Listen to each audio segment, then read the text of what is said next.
नमस्कार, जय श्री महाकाल। मैं पंडित शेष नारायणाचार्य आप सभी को भरड़िया नवमी के बारे में जानकारी देने जा रहा हूँ। भरड़िया नवमी क्यों बोली जाती है? जो आश्विन महीने के जो नवमी अष्टमी के पूजा जाता है, माघ महीने में पंचमी पूजी जाती है और चैत के महीने में अष्टमी पूजी जाती है। मगर यदि गुप्त नवरात्रा जो ये आषाढ़ के महीने होते हैं उसमें नवमी पूजी जाती है। तो शास्त्र मानता है जो अष्टमी नवरात्रे का सबसे शुद्ध साया होता है और पंचमी माघ का सबसे शुद्ध साया होती है, और इस तरह से अष्टमी नवमी दोनों ये भी शुद्ध साया माना जाता है। मगर उन सभी सायाओं से जबरदस्त शुद्ध काम करने के लिए, परिपूर्ण काम करने के लिए आषाढ़ महीने की जो भरड़िया नवमी है, इस भरड़िया नवमी को अबूझ साया बोला जाता है, जिसमें किसी वस्तु को पूछने की जरूरत नहीं है। यदि आपको विवाह करना हो, आपको कुछ का नया काम शुरू करना हो, आपका मुंडन करना हो, आपको यज्ञोपवीत करना हो, आपको कोई भी शुभ काम करना हो, बच्चे की पढ़ाई शुरुआत करानी हो, बच्चे को अच्छा शिक्षा देने के लिए नया शुरुआत कुछ करना हो, तो इसमें जो भी कोई किसी प्रकार का जो शुभ और अच्छे काम के लिए जो चिंतन करते हैं, मुहूर्त करना चाहते हैं, उसके लिए कोई मुहूर्त निकालने की जरूरत नहीं है अपने आप में, क्योंकि लक्ष्मी रूपी आराध्य मानता है। आराध्य जो तिथि है, आराध्य जो समय है, उसमें जो भरड़िया नवमी होती है उस दिन लक्ष्मी 16 कला से परिपूर्ण होती हैं, और जब 16 कलाओं से परिपूर्ण होते हैं तो उसमें यदि कोई काम की जाती है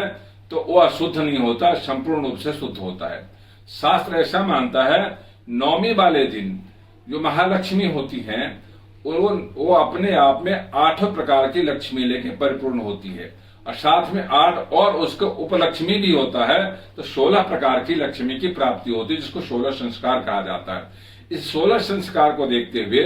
शास्त्र ये मानता है जो कि इस भरड़िया नवमी वाले दिन में जो कोई भी शुद्ध काम करना हो, शुद्ध विचारधारा लाना हो, शुद्ध व्यापार शुरू करना हो,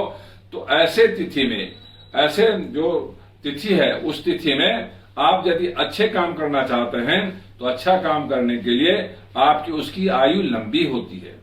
यदि विवाह कर दिया जाए उसके परस्पर संबंध बहुत अच्छे लंबे बजे तक चलते हैं। यदि आपका मुंडन कर दिया जाए तो उसकी बुद्धि अच्छी होती है। यदि उस दिन शिक्षा शुरुआत कर दी जाए तो उसको शिक्षा प्राप्त करने में कहीं भी रुकावटें नहीं आती, उसको ज्ञान प्राप्त करने में कहीं से कहीं तक रुकावटें नहीं आती। यदि इस दिन में, इस भरड़िया नवमी वाले दिन में यदि व्यापार शुरू करते हैं तो उस व्यापार की आयु लंबी होती है, उस व्यापार का प्रॉफिट लंबा होता है, उसका ख्याति लंबी होती है, उसकी सोच लंबा होता है, उसमें कभी आदमी घबराता नहीं। उसमें यदि कर्ज भी लेता है तो कर्ज से मुक्ति होने के सारे रास्ता उसके लिए खुल जाते हैं। यदि मार्केट में किसी तरह की परेशानी है, इस तिथि में जो व्यापार शुरू की जाती है उस परेशानी ऑटोमेटिक समाप्त हो जाता है, क्योंकि ये तिथि लक्ष्मी तिथि है जिसमें लक्ष्मी अपने आप में भरपूर है। जब लक्ष्मी भरपूर होती है तो आपको आशीर्वाद भी पूरा मिलता है। जब आशीर्वाद पूरा मिलता है तो इस तिथि का इसीलिए बहुत ज्यादा महत्व है। तो शास्त्र मानता है, लोग भी मानते हैं, समाज भी मानता है,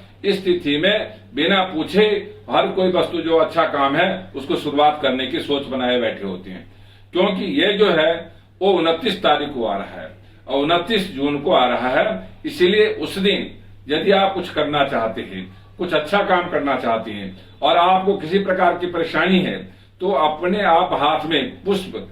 और लाल फूल ले लें, चावल ले लें, गुड़ ले लें और हाथ में रख करके मन में संकल्प करें, हे भगवान मेरे जीवन में जो, हे महालक्ष्मी मेरे जीवन में संपूर्ण रूप से सुख की प्राप्ति हो, मेरे मन में जो अनावश्यक सोच है उसकी समाप्ति हो, मेरे मन में जो भय है उसकी समाप्ति हो, मेरे मन में जो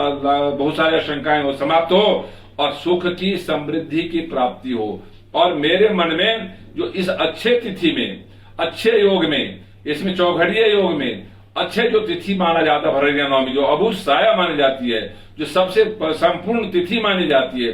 जो लक्ष्मी के लिए सबसे सर्वोपरि है, इस तिथि में मैं आपको हाथ जोड़ता हूं, आपसे विनय करता हूं, आपसे अपने आप को ऐसा सोचने के तैयार हूं जो मैं आपका बच्चा हूं, मैं आपसे संपूर्ण फल प्राप्त करना चाहता हूं और आपसे अनुराग विराग करता हूं, जो किसी तरह से आप मुझे अपने ऊपर अपना आशीर्वाद बनाए रखें और हमें सुख समृद्धि, मेरा सुख, मैं सुखी हूं, मेरा परिवार सुखी हो, जिसमें पत्नी भी हो, बच्चा भी हो, मेरे भाई बंधु सुखी हो, मेरे समाज सुखी हो, ऐसे सुख की कामना करते हुए आप मन में संकल्प करते हैं तो सबको सुखी कर पाते हैं और स्वयं भी सुखी होते हैं। ऐसा मन में कामना होता है। जो भरड़िया नवमी वाले दिन लक्ष्मी की पूजा करते हैं, जो लक्ष्मी की आराधना करते हैं, जो अच्छे काम करने की सोच बनाते हैं, वो संपूर्ण लक्ष्मी को प्राप्त करते हैं। ऐसा ज्योतिष शास्त्र मानता है, ऐसा धर्म शास्त्र मानता है, ऐसा वेद शास्त्र मानता है। और जो ऐसा काम करते हैं उसके संपूर्ण फल की प्राप्ति होती है। ये वीडियो यदि आपको अच्छा लगा हो तो लाइक करना, सब्सक्राइब करना, शेयर करना ना भूले। ओम शांति।